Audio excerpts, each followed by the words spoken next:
18/5/67 का प्रातः class record है। दूर देश का रहने वाला आया देश पर आए। रूहानी बच्चों को रूहानी बाप समझाते हैं।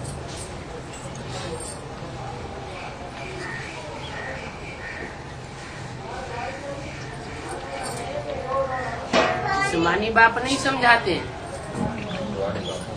रूहानी बच्चों को रूहानी बाप समझाते हैं। जिस्मानी बाप क्यों नहीं समझा सकते?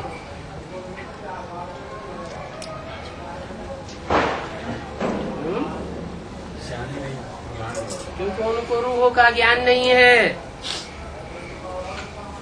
स्कूल अथवा कॉलेज में कोई तो अच्छी रीति दिल लगा करके पढ़ते हैं, कोई नहीं पढ़ते। पढ़ने वाले समझते हैं कि हम पढ़ करके अच्छा पद पावेंगे, हम स्टूडेंट हैं तो स्टडी अच्छी करनी चाहिए। यहाँ भी बच्चे जानते हैं कि बरोबर हमको पढ़ाने वाला बेहद का बाप है।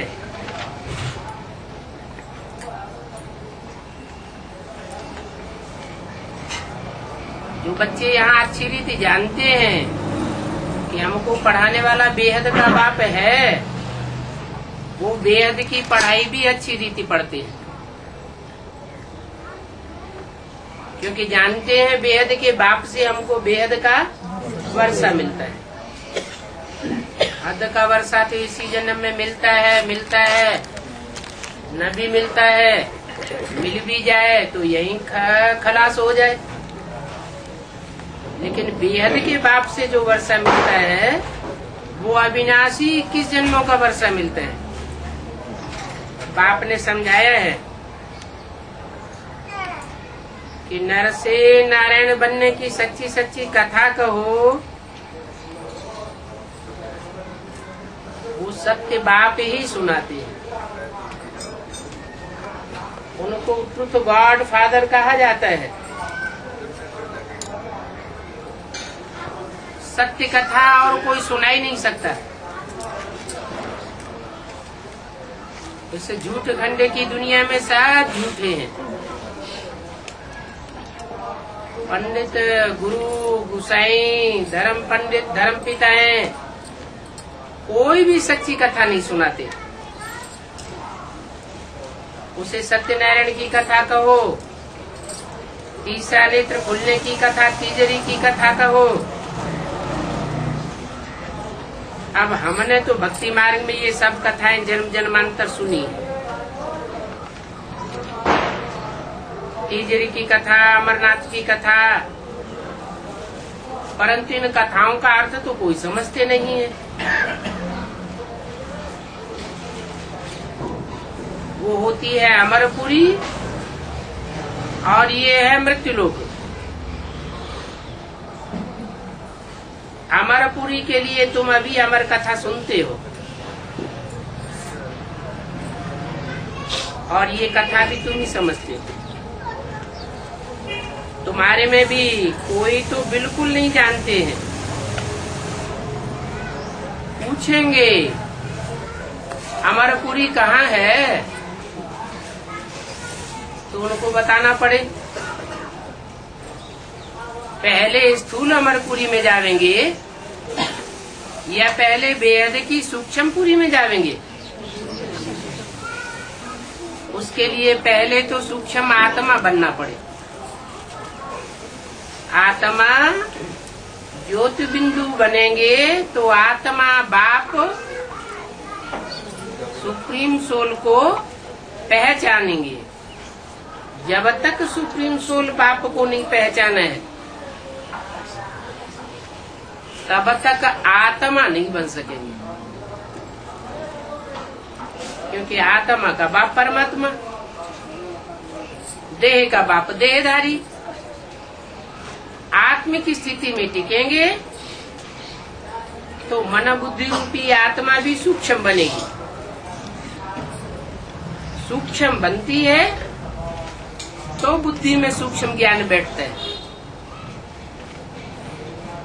अपन को देह समझेंगे तो सूक्ष्म ज्ञान बुद्धि में बैठेगा नहीं। बिंदु बिंदु सूक्ष्म आत्माओं का वो सूक्ष्माति सूक्ष्म ज्योति बिंदु बाप है। वो इतना सूक्ष्म ज्ञान सुनाते हैं कि समझने वालों की बुद्धि में बैठ जाता है कि यही हमको इतनी सूक्ष्म स्टेज धारण करनी है। ज्ञान की सूक्ष्म स्टेज भी धारण करनी है, याद की स्टेज भी धारण करनी है, और इतना सूक्ष्म ज्ञान धारण करना है जो यहाँ हम ज्ञान की पराकाष्ठा में ऐसे पहुंच जावे जो अपन को अमर अनुभव करने लगे। एक होता है हद का मृत्यु लोक, उसमें हद की मृत्यु होती है। एक होता है बेहद का मृत्यु लोक, वहां होती है बेहद की मृत्यु। अमर लोक भी हद का और बेहद का। इस दुनिया में तो बेहद का अमर लोक भी नहीं है और हद का अमर लोक भी नहीं है। लेकिन बाप जिस दुनिया में हमको लेकर आए हैं, पुरुषोत्तम संगम की दुनिया में, वहां हमारी बुद्धि में बैठ गया है कि हम बाप के बच्चे बनते हैं, निश्चय बुद्धि बनते हैं। पक्का बुद्धि में बैठ जाता है कि हम रूहानी आत्मा को रूहानी बाप मिला है।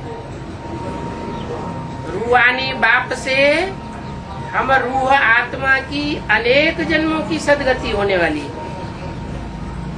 ये गति सदगति का वर्षा हमको मिलता है, हम यहाँ भी अनुभव करते हैं कि दुनिया की कितनी भी परीक्षाएं आ जावे, लेकिन हम हिलने वाले नहीं हैं। हमको कोई मार नहीं सकता। हम अजर अमर अविनाशी आत्मा है, अमरनाथ के अमर बच्चे हैं। लेकिन फिर कोई कोई को माया मार देती है। माया मारती है तो अपना बना लेती है। देह अभिमानी माया रावण देह अभिमानी बना देता है। आत्मिक स्थिति से परे हो जाते हैं। आत्मा को भूलते तो परमात्मा बाप को भी भूल जाते हैं। अनिश्चय बुद्धि बन जाती है। ये उनकी बेहद की मौत हो जाती है। बेहद की ब्राह्मणों की दुनिया में बहुतों की मौत हुई है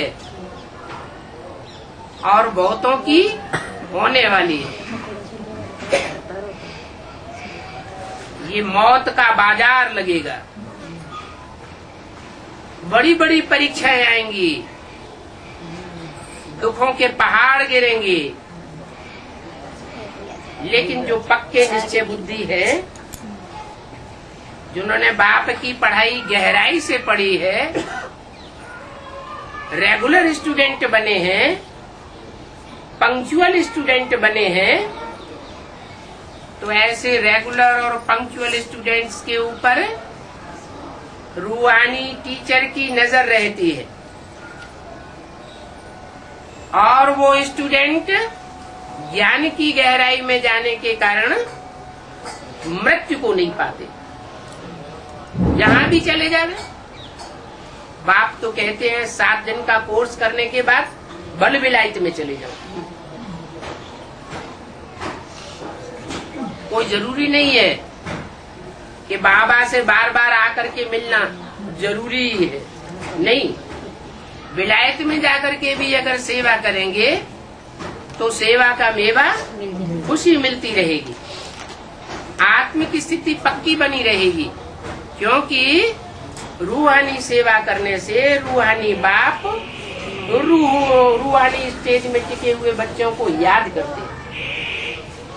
दुनिया बाप को याद करती है, और बाप अपने रूहानी सर्विस करने वाले रूहानी बच्चों को याद करते। तो ज्यादा ताकत किसको मिलेगी? जो ईश्वरीय सेवा में लगे हुए बच्चे हैं उनको जरूर जास्ती ताकत मिलती है। उनको कोई माया रावण मार नहीं सकता। जो रूहानी सेवा में नहीं रहते हैं, सिर्फ अपने ही कल्याण में लगे हुए हैं, अथवा तो अपना कल्याण भी नहीं कर पाते, अलबेले हो जाते हैं, उनकी तो बात ही छोड़।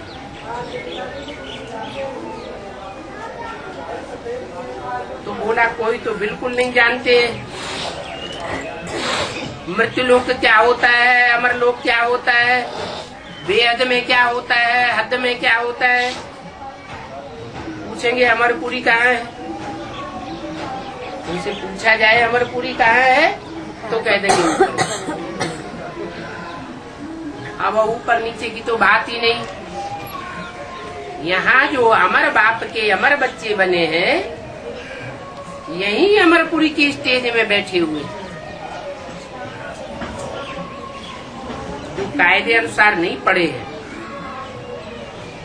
भले सामने बैठे हैं, परंतु उनको धारणा नहीं है कि हम क्या पढ़ रहे हैं। वो पढ़ाई उनकी बुद्धि में आती ही नहीं है। ऐसे ऐसे को भी कई ब्राह्मणियां ले आती हैं जिनकी बुद्धि में आत्मा का परिचय भी नहीं बैठता और बाप का परिचय भी नहीं बैठता। तो भक्ति मार्ग में जन्म जन्मांतर झूठी कथाएं तुम सुनते आए हो, बहुत प्यार से सुनते थे। जैसे जैसे हालात वाले लोग होंगे, सुनने वाले वैसे वैसे ही मंडप बनवाएंगे, बैठ करके उस मंडप में सुनेंगे।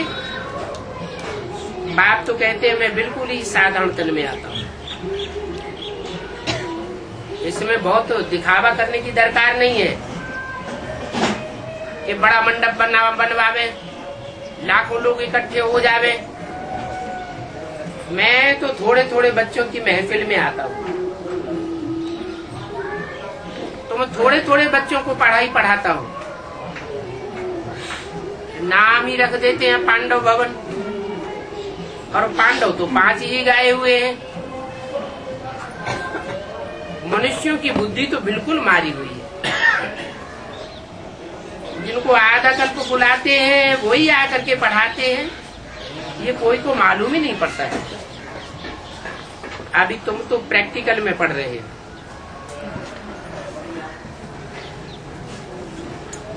वो तथाकथित ब्राह्मण प्रैक्टिकल में पढ़ाई बाप से नहीं पढ़ रहे हैं। उनका कहना क्या है कि बाप ब्रह्मा के तन में आया था, पढ़ाई पढ़ाई थी। किसको पढ़ाई थी? इन दीदी दादी दादाओं को पढ़ाई पढ़ाई थी। इन्होंने प्रैक्टिकल पढ़ाई पढ़ी। दीदी दादी दादाएं भी नहीं जानते कि हमने किससे पढ़ाई पढ़ी। भगवान बाप से पढ़ाई पढ़ी अथवा माँ से पढ़ाई पढ़ी। माँ और बाप की पढ़ाई में बहुत अंतर है। माँ छोटे छोटे बच्चों को पढ़ाई पढ़ाती है। छोटे छोटे बच्चे अर्थात बेसमझ बच्चे, जिनकी बुद्धि में तुलसीदास के, कबीरदास के, रहीमदास के दोहे, कवित्व और कविताएं गहरे अर्थों में नहीं बैठती, वो उनको रट लेते हैं। बाबा ने मुरली में ऐसे कहा, बाबा ने मुरली में वैसे कहा, लेकिन जो कहा उसका गहराई में अर्थ क्या है? मुरली में बोला लक्ष्मी नारायण बुद्धू है, लक्ष्मी नारायण समझदार है, तो सुनावेंगे, लेकिन अर्थ नहीं बता सकेंगे कि लक्ष्मी नारायण समझदार कैसे हैं और लक्ष्मी नारायण बुद्धू कैसे है। दो बातें विरोधी कैसे हो सकती है? तुम्हारी बुद्धि में तो बैठ गया है। कैसे लक्ष्मी नारायण कौन है? जो समझदार है, और कौन है? जो बुद्धू है। वो तो बोलते रहते हैं, लोगों को समझाते रहते हैं। समझाया हुआ था पुरानी दुनिया का विनाश होने वाला है, नई दुनिया आने वाली है।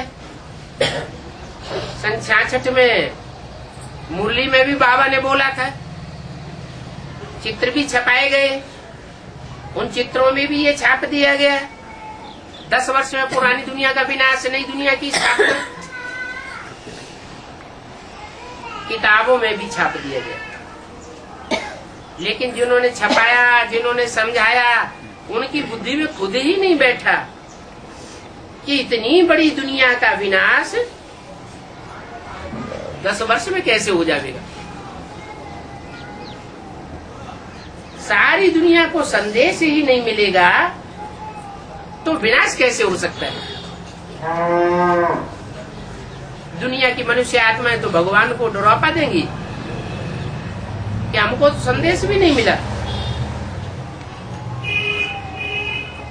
जबकि मुरली में बोला था, बेहद का बाप बेहद के बच्चों से बेहद की बातें करते हैं। इस रुद्र ज्ञान यज्ञ से विनाश ज्वाला प्रज्वलित हुई। रुद्र ज्ञान यज्ञ कुंड से विनाश ज्वाला प्रज्वलित होगी तो बाहर की दुनिया वालों को पहले सेक लगेगा, बाहर की दुनिया वाले पहले स्वाहा होंगे, या ब्राह्मणों की दुनिया जो ये कुंड के आसपास बैठी हुई है वो स्वाहा होगी। पहले तो ब्राह्मणों की दुनिया की बात है। बाप बच्चों को पढ़ाई पढ़ाने आया हुआ है, बाहर वालों को पढ़ाई नहीं पढ़ा रहा है। तो अंदर की दुनिया की बात थी, ब्राह्मणों की दुनिया के संगठन की बात थी। पुरानी दुनिया के ब्राह्मणों का पुराना संगठन खलास होने वाला है, क्योंकि झूठ के पट्टे पर है, सच्चाई के पट्टे पर नहीं। सच्चाई बुद्धि में बैठ ही नहीं है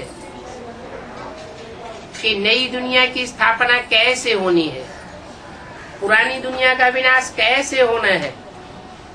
और तुम्हारी तो सूक्ष्म बुद्धि में बिंदु को याद करते करते ऐसी सूक्ष्म बुद्धि बन गई जो हर सूक्ष्म पॉइंट बुद्धि में बैठता जाता है। क्यों? तुम्हारी बुद्धि सूक्ष्म क्यों बनी? उन तथाकथित ब्राह्मणों की इतनी सूक्ष्म बुद्धि क्यों नहीं बनी? बताया, एक है मुखवंशावली ब्राह्मण और एक है कुखवंशावली ब्राह्मण। जो मुखवंशावली ब्राह्मण होते हैं वो मुख की बात पर गौर करते हैं। परमपिता परमात्मा शिव ने ब्रह्मा के मुख से जो गीता ज्ञान सुनाया, उस मुख के सुने हुए गीता ज्ञान पर गौर किया, मंथन किया, मनन चिंतन मंथन किया। ब्रह्मा की तरफ गौर नहीं किया। अगर किया होता, ब्रह्मा की तरफ बुद्धि गई होती, मोह गया होता, तो उसकी निशानी क्या होती? निशानी भी बता दी। मुरली में बोला है, इस ब्रह्मा के चित्र को रखने की दरकार नहीं है। अगर इस ब्रह्मा का चित्र रखेंगे तो पतित बन पड़ेंगे। स्पष्ट मुरली में बोल दिया। और जिनकी बुद्धि लगी हुई है शिव की मुरली में, वो मुख की निकली हुई मुरली में ध्यान देने वाले हैं, ब्रह्मा के चेहरे पर ध्यान देने वाले नहीं है। असली चीज मुरली है या ब्रह्मा का मुख है? मुरली है। मुरली भगवान की मुरली है। ब्रह्मा का चेहरा तो माध्यम है। जैसे लाउड स्पीकर होता है, उसका घोंघा मुख्य चीज नहीं है, लेकिन जो बोलने वाला है वो मुख्य है। ध्यान उसकी तरफ जाता है। लेकिन जो देहाभिमानी थे, बाबा के मना करने पर भी उन्होंने ब्रह्मा का चित्र रखा, क्योंकि ब्रह्मा की देह से लगाव हो गया। गोद का प्यार लिया तो गोद से लगाव हो गया। और तुम बच्चे तो आते ही बाद में हो। क्या जो भी एडवांस पार्टी में आने वाले बच्चे हैं वो लास्ट में आए हैं या पहले पहले के आए हुए हैं? लास्ट में आते हैं और फास्ट जाते हैं। क्या कारण है? नहीं, जो ब्रह्मा के शरीर छोड़ने के बाद ज्ञान में आए हैं उन्होंने ब्रह्मा का चेहरा देखा ही नहीं। देखा ही नहीं तो ममत्व तो जाता ही नहीं। गोद का प्यार लिया ही नहीं तो लगाव कैसे जावेगा? जो मुरली सुनते हैं उस मुरली की तरफ लगाव जाता है। मुरली में जो बातें बोली हुई हैं उन बातों के ऊपर बुद्धि टिक जाती है। मुरली तो बोलती है बच्चे मुझे याद करो, इस ब्रह्मा को याद भी नहीं करना है। 3 तबक्के सूक्ष्म वतन में दिखाए हैं। ब्रह्मा साकारी दुनिया मृत्यु लोक के तबक्के की तरफ बैठा हुआ है।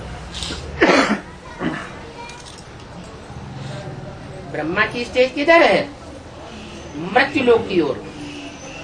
उससे ऊंची स्टेज है विष्णुपुरी और उससे भी ऊंची स्टेज है शंकरपुरी। शंकरपुरी में शंकर कहाँ बैठा हुआ है? परम धाम की ओर। तो सबसे ऊंची स्टेज कौन सी पुरी की हुई? शंकरपुरी की हुई। शंकर द्वारा विनाश गाया हुआ है।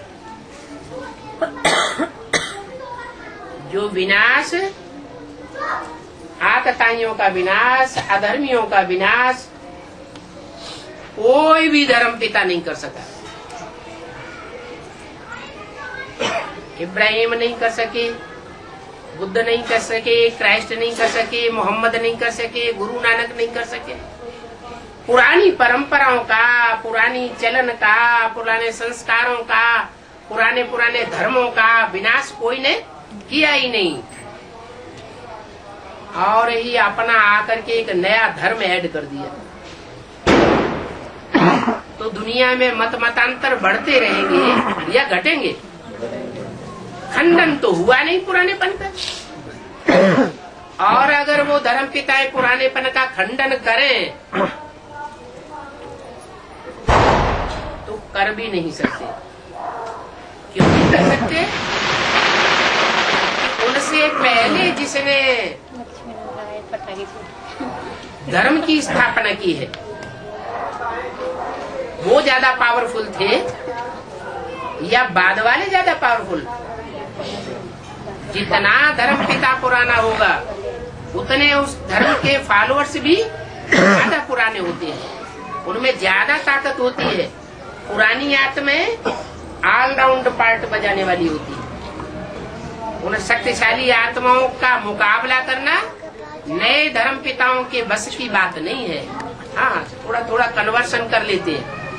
जो भी आए हिंदुओं को कन्वर्ट करते गए, खुश हो गए कि हमने इनको जीत लिया। लेकिन नहीं, उन्होंने कच्चों को कन्वर्ट किया या पक्कों को कन्वर्ट किया? जो कच्चे कच्चे थे, जिन्होंने ईश्वर की पढ़ाई को पूरा पढ़ा नहीं, तवज्जो नहीं दिया, रेगुलर नहीं हुए, पंक्चुअल नहीं हुए, उन आत्माओं को कन्वर्ट कर दिया।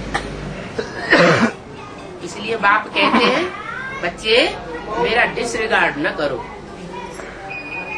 जो भी निमित्त गीता पाठशाला है, जो भी सेंटर है, मिनी मधुबन है, जहाँ भी क्लास करने के लिए निमित्त बना हुआ खेल है, वहाँ रेगुलर क्लास करना चाहिए, पंक्चुअल क्लास करना चाहिए। उससे बाप का, टीचर का, गुरु का रिगार्ड होता है। टीचर का रिगार्ड करेंगे तो टीचर स्टूडेंट का रिगार्ड करता है, स्टूडेंट को प्यार करता है। जो प्यारे बच्चे होते हैं, प्यारे स्टूडेंट होते हैं, उन्हें टीचर अपने नजदीक खींचता है। समीप बुलाता है। समीप बुलाता है क्या मतलब? दैहिक रूप से नजदीक बैठाता है। दैहिक रूप से नजदीक बैठाने की बात नहीं है।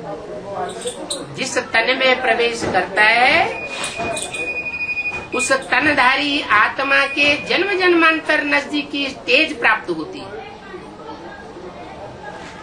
मुख्य हीरो हीरोइन राम और कृष्ण की आत्माएं सृष्टि रूपी रंगमंच के हीरो हीरोइन। माँ के रूप में कृष्ण की सोल ब्रह्मा का पार्ट बजाती है। बाप के रूप में राम की आत्मा हीरो का पार्ट बजाती है। इन हीरो हीरोइन के नजदीक जन्म मिलता है और नजदीक रहना होता है तो अनेक जन्मों का संग का रंग शक्तिशाली आत्माओं का जिनको मिला है वो आत्माएं जरूर शक्तिशाली बनकर के रहती है। बाद में आने वाले जो दूसरे धर्म पिताएं हैं, धर्म के फॉलोअर्स हैं, वो उनको कन्वर्ट नहीं कर सकते क्योंकि पावरफुल संग मिला हुआ है। तो ऊंची स्टेज है शंकर की, उससे नीची स्टेज है विष्णु की और उससे नीची स्टेज ब्रह्मा की दिखाते हैं। इसलिए भक्ति मार्ग में 3 संप्रदाय विशेष बन गए, ब्रह्म समाधि, वैष्णव संप्रदाय और शैव संप्रदाय। जो शैव संप्रदाय के होते हैं वो अपन को समझते हैं हम शिव के बच्चे हैं, शिव ने आकर के हमको अपना बच्चा बनाया। वो असल सूर्यवंशी हैं, ज्ञान सूर्य की औलाद समझते हैं। जैसे गीता में लिखा हुआ है, मैं जब आता हूँ तो सबसे पहले सूर्य को ज्ञान सुनाता हूँ, चंद्रमा को नहीं सुनाता, पहले सूर्य को डायरेक्ट ज्ञान सुनाता हूँ।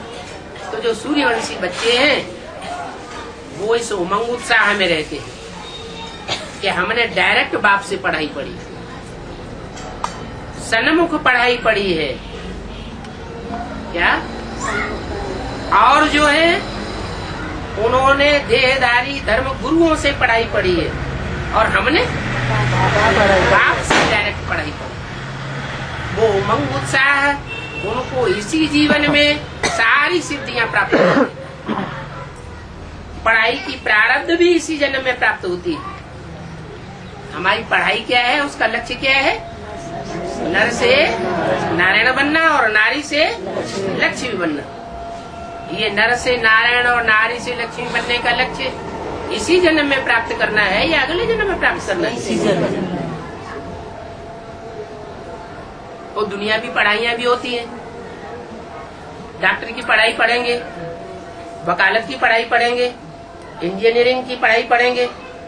पढ़ाने वाला अगर ये कहे कि तुम यहाँ पढ़ाई पढ़ो, अगले जन्म में तुमको इंजीनियर बना देंगे, डॉक्टर बना देंगे, तो कोई पढ़ाई पढ़ेगा क्या? नहीं पढ़ेगा। वो देहधारी धर्मगुरु लोग तो बुद्धू बनाते रहते हैं। क्या कहते हैं? यहाँ पुरुषार्थ करते रहो, नहीं कर पाओगे तो अगले जन्म में तुमको प्राप्ति हो जाएगी। अरे यहाँ तो बाप कहते हैं मैं तुम्हारी आत्मा और शरीर रूपी कपड़ा दोनों को यहीं साफ करके जाऊंगा। आत्मा भी पार जावेगी विषय सागर के और शरीर रूपी नैया भी इस विषय सागर के पार जावेगी। मैं खुद पार लेकर के जाऊंगा। साथ रहेंगे, साथ चलेंगे, साथ जिएंगे, साथ साथ जावेंगे। वो गुरु लोग तो यहीं छोड़ जाते हैं। गुरु का टाइटल तो ले लेते हैं लेकिन सदगति अपन ही नहीं कर पाते, तो अपने फॉलोअर्स की सदगति कहाँ से करेंगे? वो चाहे दुनियावी गुरु हो, चाहे ब्राह्मणों की दुनिया के गुरु। बाप कहते हैं मैं कोई प्रकार की अंधश्रद्धा नहीं सिखाता हूँ। क्या अंधश्रद्धा भक्ति मार्ग में सिखाई जाती है गुरुओं के द्वारा। मैं तो हर बात के हिज्जे हिज्जे करके समझाता हूँ। जो भी पढ़ाई पढ़नी है, यहाँ पढ़ाई पढ़नी है, उस पढ़ाई की प्रारब्ध भी यहाँ प्राप्त करनी है। लेकिन बात को गहराई तक समझना है। जो यहाँ जितने निश्चय बुद्धि बनेंगे वो बाप के यहाँ अमर बच्चे बनेंगे।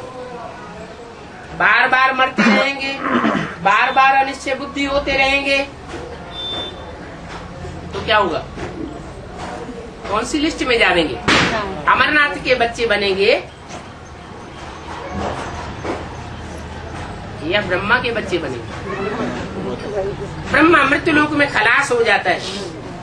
शंकर के लिए ऐसे नहीं कहते क्या कि शंकर मृत्यु लोक में खलास हो, विष्णु के लिए भी नहीं कहते। विष्णु और शंकर ये दो मूर्तियां ऐसी हैं जिनकी मंदिरों में पूजा होती है, जिनकी मूर्तियां बनती हैं, जिनके मंदिर बनाए जाते हैं। यादगार मंदिर अभी भी बने हुए हैं। ब्रह्मा का भी मंदिर बना हुआ है, लेकिन वो सिर्फ एक ही है। उस मंदिर में भी जाने वाले जिज्ञासु पूजा नहीं करते हैं। कौन पूजा करते हैं? जो वहाँ मंदिर में रहने वाले पुजारी हैं, पंडे हैं, वो ही पूजा करते हैं। कहाँ की यादगार? संगम युग में ब्रह्मा कुमार कुमारियां कहते हैं कि हमारा गीता का भगवान बाप आया हुआ। गीता का भगवान साकार में बाप आया। अच्छा, आया तो कहाँ गया? जवाब नहीं। गीता का भगवान आया, गीता ज्ञान सुना करके चला गया। अब हम गीता ज्ञान पढ़ रहे हैं। अरे वो तो धर्म पिताएं भी आए, वो भी अपने अपना ज्ञान सुना करके चले गए। परिवर्तन तो दुनिया का नहीं हुआ। जब दुनिया का परिवर्तन ही नहीं हुआ तो फिर भगवान के आने में और धर्म पिताओं के आने में अंतर किस बात का हुआ? भगवान को दुनिया इतना याद क्यों करती है? धर्म पिताएं भी भगवान को मानते हैं, वो भी गॉड फादर को मानते हैं। क्राइस्ट भी अपने को भगवान नहीं कहता था, गुरु नानक भी अपने को भगवान नहीं कहते थे। इसका मतलब उन धर्म पिताओं से भी ऊंचा गॉड फादर है। वो गॉड फादर इस सृष्टि को आकर के परिवर्तन करके जाता है। वो परिवर्तन शक्ति उस बाप में है जो नरक की दुनिया को स्वर्ग बनाता है। नरक की दुनिया और ही नरक बनती चली जाए तो भगवान के आने का फायदा क्या हुआ? शास्त्रों में भी उन्होंने ऐसी ऐसी बातें लिख दी है। क्या कि भगवान कृष्ण द्वापर के अंत में आए, महाभारत युद्ध कराया, रिजल्ट क्या हुआ? पापी कलयुग की स्थापना करके चले गए। अरे भगवान पापी कलयुग की स्थापना करने के लिए आता है? पाप की दुनिया बनाने के लिए आता है क्या? अरे भगवान तो ट्रुथ गॉड फादर कहा जाता है। सत्यनारायण की आकर के कथा सुनाता है, सत्यनारायण की जीवन कहानी सुनाता है। नर से सत्यनारायण बनाने आता है।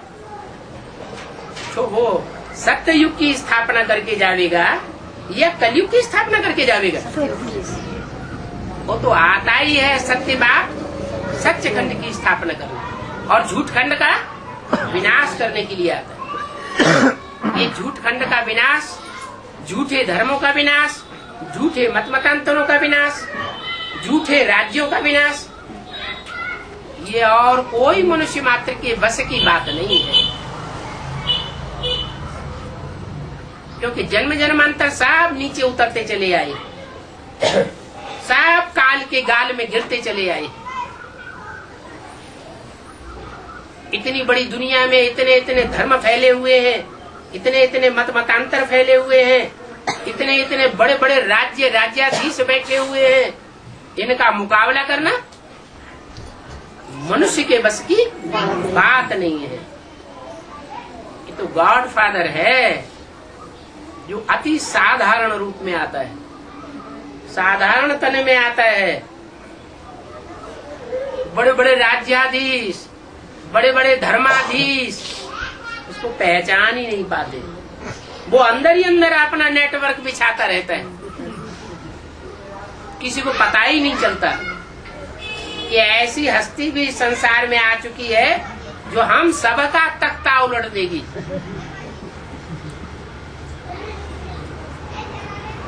तो सुप्रीम सोल बड़ा युक्तिवादी, रमतू रमजबाज है। कोई धर्म पिता से, कोई धर्माधीश से, कोई राज्याधिकारी से सीधी टक्कर नहीं लेता। शास्त्रों में भी गाया हुआ है।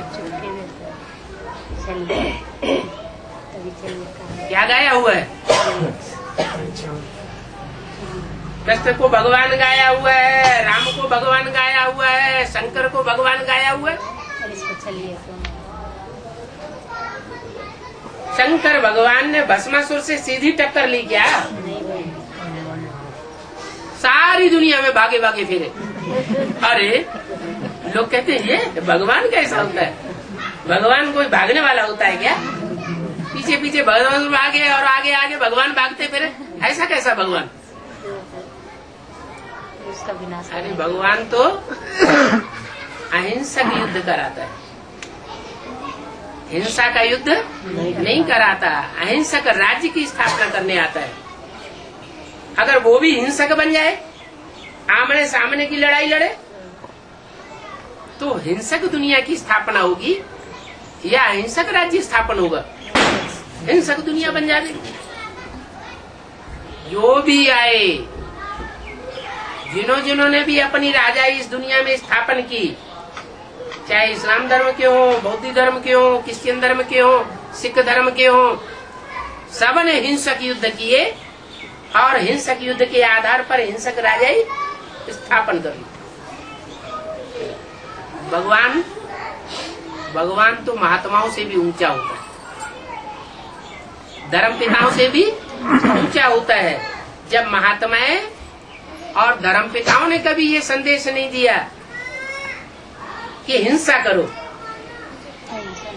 किसी ने ये कहा क्या कि हिंसा करो, तो भगवान फिर हिंसा कैसे करेगा और हिंसा कैसे सिखाएगा? ये तो शास्त्रों में अगड़म बगड़म बातें लिख दी है कि भगवान ने हिंसक युद्ध कराया, महाभारत युद्ध कराया। ऐसी कोई बात नहीं। भगवान आते हैं तो ऐसा ज्ञान सुनाते हैं जिस ज्ञान को सुनने और सुनाने वाले दोनों अहिंसक दुनिया का राज्य करते हैं। अहिंसक दुनिया में जाते हैं, हिंसा की कोई बात ही नहीं। हिंसा देहधारियों का काम है, देह अभिमानियों का काम है। जो रूहानी पढ़ाई पढ़ने वाले हैं, रूहानी पढ़ाई पढ़ाने वाले हैं, वो वाइब्रेशन की ताकत इकट्ठी करते हैं। क्या? जैसे नेहरू जी थे, नेहरू जी का कोई कितना भी विरोध करने वाला हो, सख्त विरोधी हो, लेकिन जब नेहरू जी सामने आकर के भाषण करते थे तो उनके अनुकूल हो जाता था।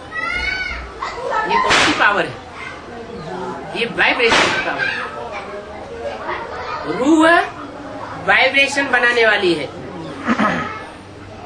अच्छे से अच्छा वाइब्रेशन बना सकती है और खराब से खराब वाइब्रेशन बना सकती है। रूह अगर देवान में सेट हो जाए तो खराब से खराब वाइब्रेशन बनेगा, और रूह अगर रूहानी स्टेज में स्थिर हो जाए तो अच्छे से अच्छे वाइब्रेशन बनेगा। वो वाइब्रेशन की पावर, वो वाइब्रेशन की सेवा अभी शुरू नहीं हुई है। बहुत थोड़ी सी आत्माएं जो यदा कदा ऐसी सेवा करती है। 70 साल हो गए इस यज्ञ को चलते चलते। कितनी वाचा की सेवा हुई, कितनी कर्मेंद्रियों की भागदौड़ की सेवा हुई, परिवर्तन कितना आया, हमारा अपना परिवर्तन कितना हुआ, समाज में कितना परिवर्तन हुआ, देश में क्या परिवर्तन आया और दुनिया में क्या परिवर्तन आया।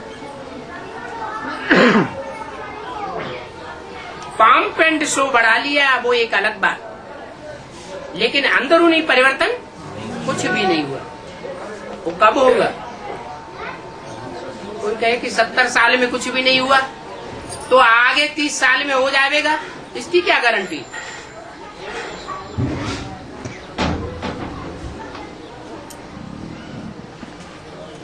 इसका जवाब ये है कि जैसे पूरी कढ़ाई में डाली जाती है गरम गरम तेल में, जब तक पूरा पकती नहीं है तब तक नीचे रखी रहती है, और जब पक जाती है तो फूल के ऊपर आ जाती है। ऐसे ये राजयोग है,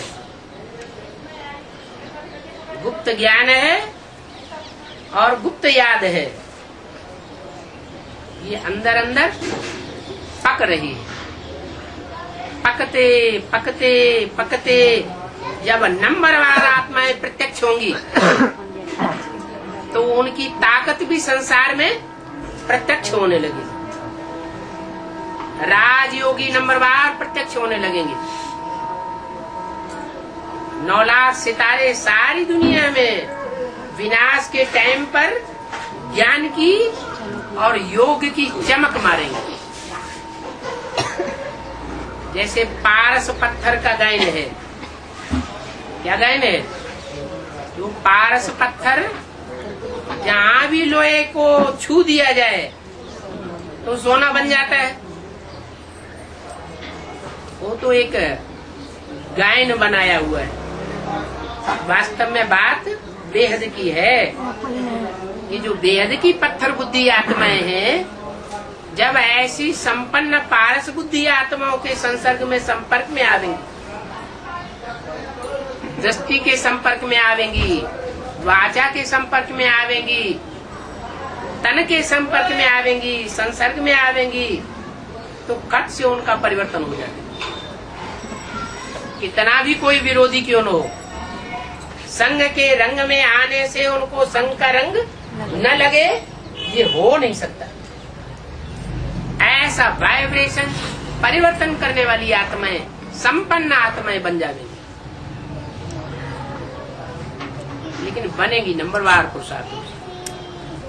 जिन्होंने जितनी ईश्वरीय ज्ञान की गहरी पढ़ाई पढ़ी होगी उनका उतना उतना परिवर्तन होगा, और वो परिवर्तन प्रत्यक्ष दिखाई देगा।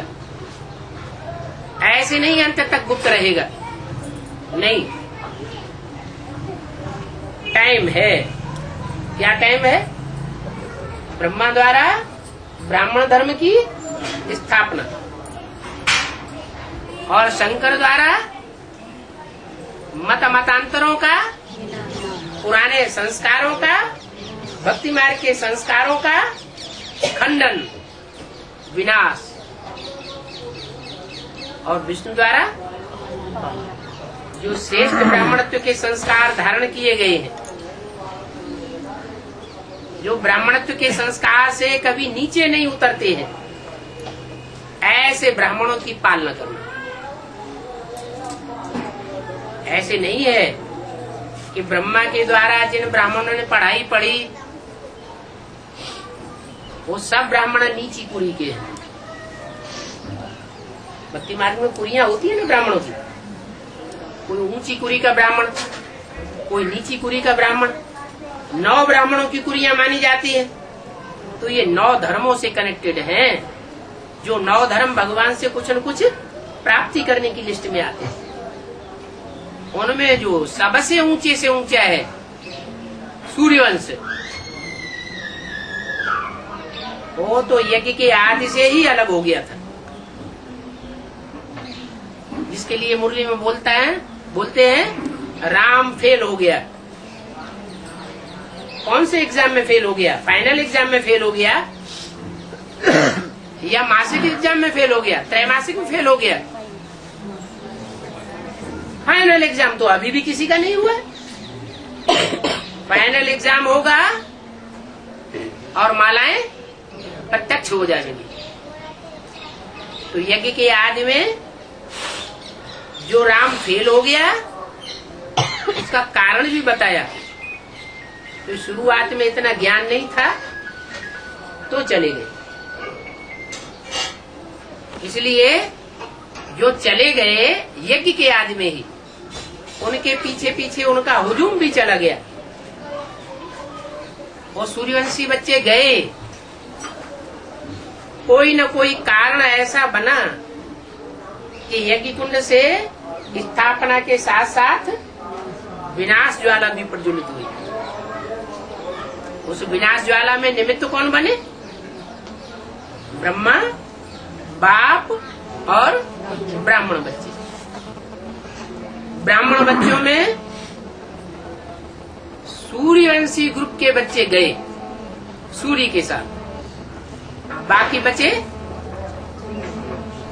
चंद्रमा को फॉलो करने वाले चंद्रवंशी। चंद्रमा कौन है? ज्ञान चंद्रमा ब्रह्मा। और ज्ञान चंद्रमा ब्रह्मा वो तलखीली रोशनी देने वाला है या ठंडी रोशनी देने वाला है? चंद्रमा की रोशनी में कीड़े मकोड़े जैसी आत्माएं, काटने वाली आत्माएं भी पलती रहती है। सूर्य की रोशनी में तिल मिला के भस्म हो जाती है। तो ऐसे ही ब्रह्मा की गोद में चंद्रवंशियों के साथ साथ इस्लाम वंशी, बौद्धी वंशी, क्रिश्चियन वंशी, जो भी दूसरे और विदेशी धर्म की आत्माएं थी, सारी चुनी हुई आत्माएं थी यज्ञ के आदि में, वो सब ब्रह्मा की गोद में पलती रही।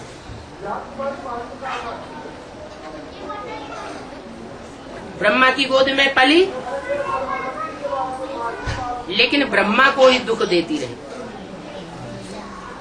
ऐ विधर्मी जो 63 जन्मों में दूसरे धर्मों में कन्वर्ट हुए थे, वो ही कन्वर्ट हुई आत्माएं यज्ञ के आदि में सिंध हैदराबाद में इकट्ठी हो गई। उनमें थोड़ी सी थी चंद्रवंशी और थोड़ी सी थी सूर्यवंशी। तो सूर्यवंशी तो यज्ञ के आदि से ही गई। चंद्रमा के साथ चंद्रवंशी और दूसरे वंश की आत्माएं पलने लगी। उन आत्माओं ने ब्रह्मा को मृत्यु पर्यंत तक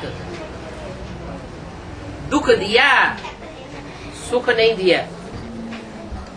यहाँ तक कि अंत में जैसे आज की दुनिया के बच्चे होते हैं, माँ बाप के जीते जी सारी संपत्ति अपनी मुट्ठी में कर लेते हैं और माँ बाप को दूध की मक्खी की तरह निकाल के अलग रख देते हैं। ऐसे ही यज्ञ के अंदर ऐसे ऐसे बच्चे हुए जिन्होंने संस्था की सारी शक्ति, धन की शक्ति, तन की शक्ति अपनी मुट्ठी में कर ली। भ्रष्टाचारी गवर्नमेंट से वर्ल्ड रिन्यूअल ट्रस्ट की स्थापना कराई, बाबा को पता ही नहीं चला। मम्मा तो पहले ही शरीर छोड़ चुकी थी। बाबा बहुत सीधे साधे, मम्मा का साथ न होने के कारण ऐसे बच्चों के षड्यंत्र को नहीं समझ सके। काम सारा पूरा हो गया। 2 दिन के बाद जब बाबा को पता चला कि ऐसे ऐसे एक वर्ल्ड रिन्यूअल ट्रस्ट बनाया गया और उसमें यज्ञ के बड़े बड़े माने पहचाने महारथियों ने अपने साइन भी कर दिए, तो बाबा का दिमाग ठनक गया। जब तक डॉक्टर आया हृदय में दर्द हुआ और प्राण पखेरु उड़ गए। कितना हार्ट को तकलीफ हुई, शास्त्रों में भी आया हुआ है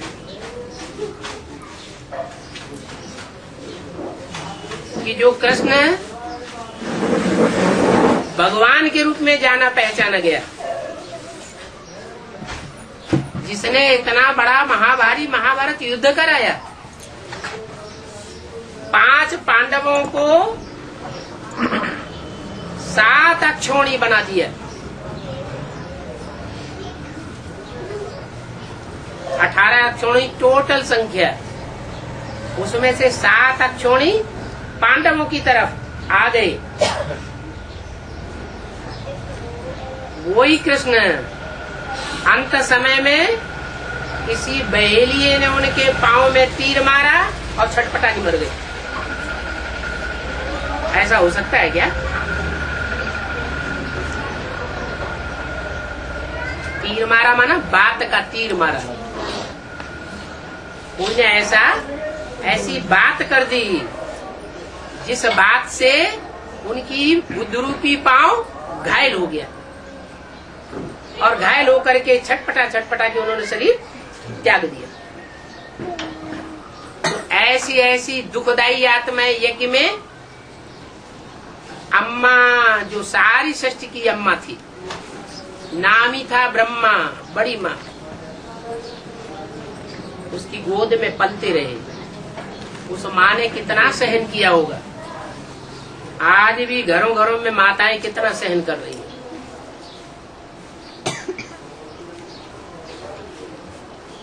ब्रह्मा को कोई वर्षा नहीं मिला इस जीवन में। ब्रह्मा माता को कोई वर्षा मिला ईश्वरीय? इसे जीवन रहते रहते कोई वर्षा नहीं मिला। तो अपने भारत की परंपरा में भी ये परंपरा चल पड़ी क्या कि माताओं को कोई वर्षा संपत्ति में नहीं मिलता रहा। ये तो अभी भगवान बाप आए हुए हैं, तो माताओं को थोड़ा हिस्सा गवर्नमेंट ने भी देना शुरू किया है। नहीं तो 63 जन्म तक माताओं को कोई भी हिस्सा नहीं मिलता रहा। बच्चों को सारा हिस्सा दे दिया जाता। तो फाउंडेशन कहाँ पड़ता है दुनिया का? इस संगम युग में फाउंडेशन पड़ता है। अभी रिहर्सल हो रही है। चाहे तो हम अपने अनेक जन्मों की सुख की रिहर्सल करें और चाहे तो अनेक जन्मों की सुख की रिहर्सल करें। 500 करोड़ एक्टर्स अभी रिहर्सल कर रहे हैं। कुछ रिहर्सल करने वाले हैं, सबको संदेश अभी नहीं मिला है। सारी दुनिया की बुद्धि में बैठेगा कि पर्दे के पीछे रहने वाला वो डायरेक्टर बाप कौन है, जो इन आंखों से दिखाई नहीं देता। बुद्धि के तीसरे नेत्र से उसको जाना जा सकता है, और जो जानता है वो डायरेक्टर बाप के डायरेक्शन पर चलता है। जो नहीं जानता वो चल भी नहीं सकता, अच्छी एक्ट कर भी नहीं सकता। अभी भगवान बाप पढ़ाई रहे। अनेक जन्मों का सुख और अनेक जन्मों का दुख लेना ये हमारी मुट्ठी में है। चाहे तो हम जन्म जन्मांतर का सुख ले लेवे और चाहे तो जन्म जन्मांतर का दुख ले लेवे। इतनी बड़ी सृष्टि में से 10 करोड़ आत्माएं हैं जो भगवान से स्वर्ग का सुख लेती है। प्रैक्टिकल स्वर्ग का वर्षा लेती है, और बाकी 10 करोड़ कम 500 करोड़ मनुष्य आत्माएं सब नरक की दुनिया में आकर के दुख का वर्षा लेती है। अब चूंकि भगवान बाप को बांधा हुआ है कि मैं तो आकर के हर बच्चे को मुक्ति और जीवन मुक्ति का वर्षा देता हूँ, कम से कम एक जन्म की जीवन मुक्ति हर आत्मा को देता हूँ। तो भले कोई द्वापर युग में आता है, कलयुग में आता है, तो भी एक जन्म की जीवन मुक्ति हर आत्मा को मिलती ही मिलती है। लेकिन वो भगवान बाप ही निमित्त बनता है एक जन्म की जीवन मुक्ति देने के लिए। और अनेक जन्मों का जो दुख मिलता है, बंधन मिलता है, वो देहधारी गुरुओं से मिलता है। भगवान की बात नहीं मानी, देहधारी गुरुओं की मत पर चल पड़े, तो दुख का वर्षा मिल जाता है। इसलिए स्लोगन बताया है कि हर घर में एक स्लोगन टांग दो। बड़े से बड़ा स्लोगन है क्या? मनुष्य मत से दुर्गति और श्रीमत से सदगति। अनेक देहधारी मनुष्य गुरुओं से दुर्गति होती है और एक सदगुरु निराकार से सदगति होती है। सदगति भी साकार में आकर करते हैं क्या? सदगति सदगुरु के द्वारा होती है। सदगुरु अकाल मूर्त कहा जाता है। अकाल का मतलब उसको काल नहीं खा सकता। जिस गुरु को खुद ही काल खा जाए, वो दुनिया की सदगति क्या करेगा? तो वो ऐसा गुरु बन करके आता है जिसको काल के गाल में जाते हुए कोई इन आंखों से देख ही नहीं पाता। सारी दुनिया को काल के गाल में जाते हुए देखा जाएगा, लेकिन सदगुरु अकाल मूर्त को काल के गाल में जाते हुए कोई नहीं देखा। वो अकाल मूर्त है। मूर्त कहा जाता है। मूर्त माना जिसकी मूर्ति हो, जड़ मूर्ति नहीं, चैतन्य मूर्ति। चलते फिरते को चैतन्य कहा जाता है, बोलते चालते को चैतन्य कहा जाता है। ऐसी बोलती चालती मूर्ति सदगुरु निराकार बाप की होती है। निराकार का मतलब बिंदु नहीं, बिंदु के लिए नहीं कहा जाएगा बोलता चालता। बिंदु कैसे बोलेगा? बिंदु में से आवाज निकलेगी क्या? नहीं। वो बिंदु कोई साकार तन में प्रवेश होकर के साकार बनता है और निराकारी स्टेज धारण करता है। जो भी धर्म पिताएं हैं, जब परम धाम से उतरते हैं तो सब निराकारी स्टेज वाले होते हैं। ऐसे ये बापों का भी बाप है, सब धर्म पिताओं का बाप है। इसको कहा जाता है ग्रेट ग्रेट ग्रैंडफादर। ये जब इस सृष्टि पर आता है तो इसकी यादगार में जो चित्र बनता है शंकर का, वो एकदम निराकारी स्टेज का दिखाया जाता है। और धर्म पिताएं जैसे क्राइस्ट का चित्र देखो, चेहरे को देखने से ही निराकारी स्टेज टपकती है। महात्मा बुद्ध का चित्र देखो, उनके चेहरे से ही निराकारी स्थिति दिखाई देती है। गुरु नानक को देखो, उनके चेहरे से ही मालूम पड़ता है कि तन से ये यहाँ है, लेकिन मन बुद्धि से जैसे परम धाम में बुद्धि टंगी हुई। ऐसे ही वो सुप्रीम सोल बाप जब इस सृष्टि पर संसार के सामने सदगुरु निराकार के रूप में प्रत्यक्ष होता है, तो अखंड निराकारी स्टेज के रूप में प्रत्यक्ष होता है। उसे बोलने करने की भी दरकार नहीं। क्या? दृष्टि से ही सारी सृष्टि को सुधारता है। बोलने की तो दरकार तब तक है जब तक ज्ञान परिपक्व स्टेज में संसार में नहीं उतरता। जब ज्ञान परिपक्व स्टेज में उतर जाता है, ज्ञान का एक एक पॉइंट क्लियर हो जाता है, तो परमात्मा को बोलने की भी दरकार नहीं रहती। ओम।